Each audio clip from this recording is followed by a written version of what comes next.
sekarang ni di sebelah Yana, elok kalau Yana memperkenalkan adik guru kraft tangan tersebut iaitu Hajah Kulsum Abdullah. Assalamualaikum Hajah. Waalaikumsalam warahmatullahi wabarakatuh. Sihat? Alhamdulillah. Farid kalau awak nak tahu. Dan di sebelahnya bukan adik guru, saya sedang menjadi anak murid. Sedang melihat bagaimana Mak Ni lebih mesra pakai Mak Ni menganyam. Yang ini kita tengah buat apa ni? Alas pinggan.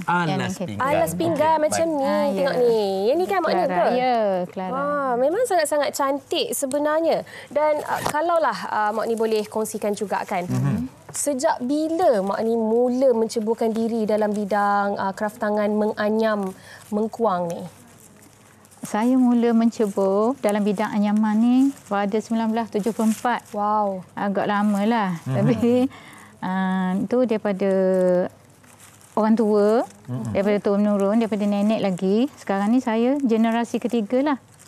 Jadi selama orang kata dah berapa tahun, puluh-puluh tahun tu, ke seluruh Malaysia lah saya pergi ajar, termasuk Sabah Sarawak. Okay. Wah. Setakat hari ni dah merata-rata, berapa ramai sebenarnya anak-anak murid ni sebenarnya? Saya tak tahu tanya soalan apa, tapi anak murid ni berapa ramai dah seluruh Malaysia ni? Rasa-rasa beratus-ratus orang dah. Wah. Tapi yang ada tu lebih kurang segelintir lah. Sebab apa ni, anyaman ni agak sukar. Dia rumit untuk dihasilkan. Jadi dia orang mungkinlah bila dah kahwin, dia orang tak buat.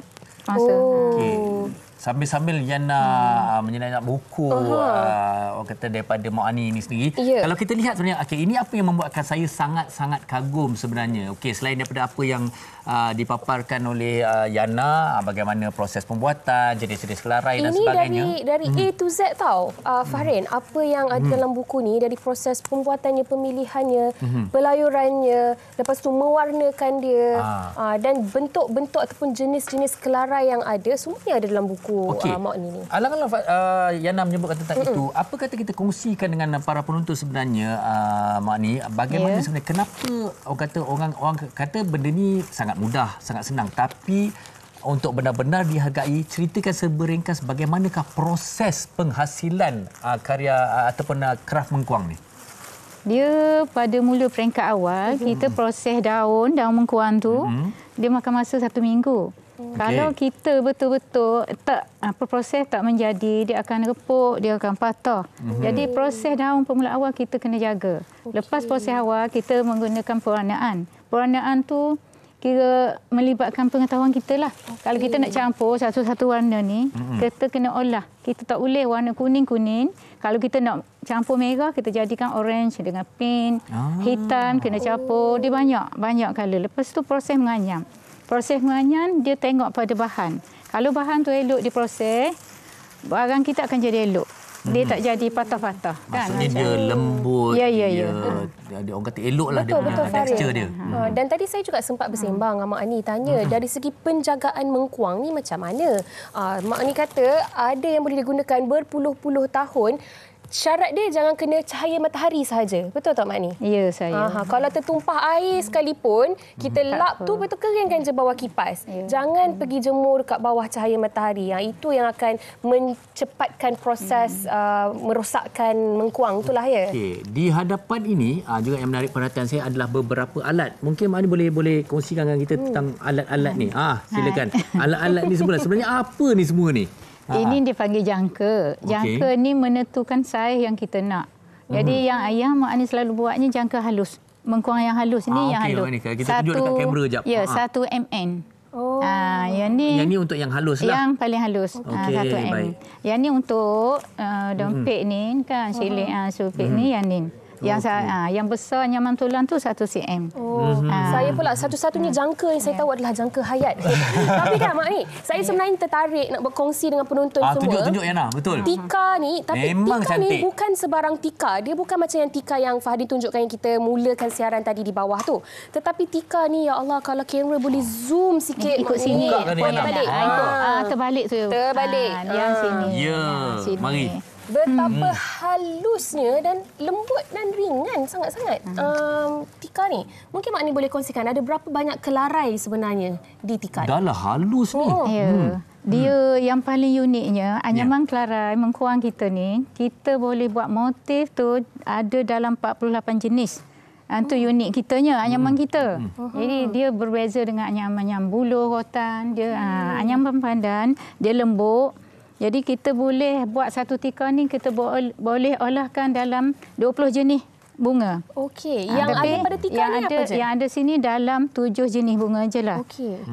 Dimulakan dengan pucuk diradas, pucuk rebun, pucuk jala, cengkeh beranak, atau pecah lapan, bunga beremban, berhati biasa. berkaki. Apabila digabungkan 4 jenis ini macam ni, dia panggil apa? Kelarai Cik Kedah Berakar. Nama negeri. Cik Kedah Berakar. Jadi di tengah ni pula ni dia gabung 3 ni, 4 segi ni kan. Dia panggil Cik Kedah Bersila. Kenapa Cik Kedah bukan Cik Perak, Cik Terengganu? Dia asal cerita turun-temurun orang tua dulu. Clara ni datang daripada Kedah. Jadi dia olahkan oleh orang kampung tok nenek kami lah.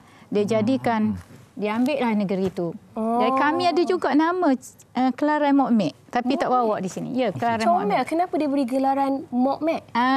Nama pencipta tu sendiri. Nama Hajah Semek. Saya nak Clara Mok Ani. Ya, Mok Ani tak buat.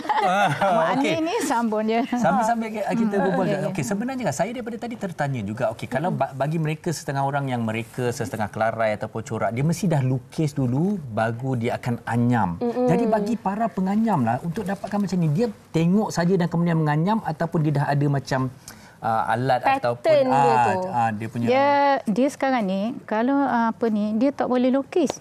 Dia orang belajar anyaman Clara ni dia kena tahu asas. Asas iaitu asas macam gadas di tepi ni. Saya lipat dulu gulung balik tikar. Dia tak boleh hanya. Contoh macam inilah Mak Ni tengah buat ni. Ya ni Macam saya tengok tadi macam ikut hati. Ya. Je dia nak jadi tu. Dia kira dia orang tertentu je lah yang boleh buat. Orang terpilih.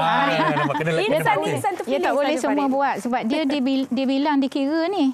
Dia kira satu-satu. Apabila kalau kita buat tak sama, dia punya motif dia ni, dia akan lari. Dia tak mati. Dia panggil mati dalam anyaman ni. Jadi kita tak boleh hanyam. Dia tersekat situ. Tapi bila Mak Ni buat tadi, Yana, maksudnya kadang-kadang sambil berbual dengan kita, macam tangan dah, jari tu dah tahu je dekat. Dan sebati dah orang kata dah lama sangat kan. Jadi kita boleh lah. Tapi kan, Mak Ni, saya tertarik juga yang pasal tikar depan tadi tu kan. Ya. Mak Ni bagi tahu saya lebih kurang 3 minggu untuk menyiapkan satu gulung tikar tu. Sebab dia halus. Sebab dia halus. Kalau dari segi harganya tu macam mana, Mak Ni? Adakah berbeza saiz juga bermainkan peranan? Macam mana menentukannya? Harganya beza saiz daun ni memang beza. Tapi dia jenis motif pun kita beza juga. Tapi kalau nak ikut, daripada saya jual satu tu dengan harga RM700, dengan apa yang kita buat memang tak berbaloi. Tapi oleh kerana minat seni, jadi kita mewarisi kan. Jadi kita tak luput lah. Jadi kita jual je. Jiwa kita. Mak Ni, kita sebenarnya dah nak habis waktu. Tapi mungkinlah sedikit daripada Mak Ani sendiri. Harapan dari segi kraft tangan, hasil tenunan pula. Hasil anyaman mengkuang ni kan. Adakah generasi muda kita ni ada ramai pelapisnya ataupun bagaimana, Mak Ni? Sekarang ni kita berterima kasihlah kepada Kraft Tangan Malaysia kan. Dia telah mewujudkan pewaris ni bawah program pewaris. Jadi dia ambil pewaris untuk belajar dengan saya. Jadi kita pun berharaplah generasi muda ni orang kata bila tengok ni berminat. Dia kerah ni, dia minat dulu baru dia boleh belajar. Betul. Dia boleh. Jadi itulah harapan kita supaya dia berkekalan lah. Tak lupa sejak amin. Dan kalau bagi mereka yang berminat dan ingin orang kata mengenali lebih dekat ataupun menghubungi, tadi kita kongsikan Facebooknya Kalsum Abdullah. Dan sebenarnya kalau kita tengok betul hasil-hasil seperti ini, Yana, para pelancong sanggup bayar harga yang tinggi sebenarnya untuk hasil-hasil seperti ini. Dan Mak Ani sendiri cakap kalau dekat luar negara, hasil anyaman yang paling cepat dan laris terjual kalau dibandingkan dengan hasil kraft tangan yang lain. Kalau saya kan Mak Ani, saya minat tapi saya tak ada kesabaran.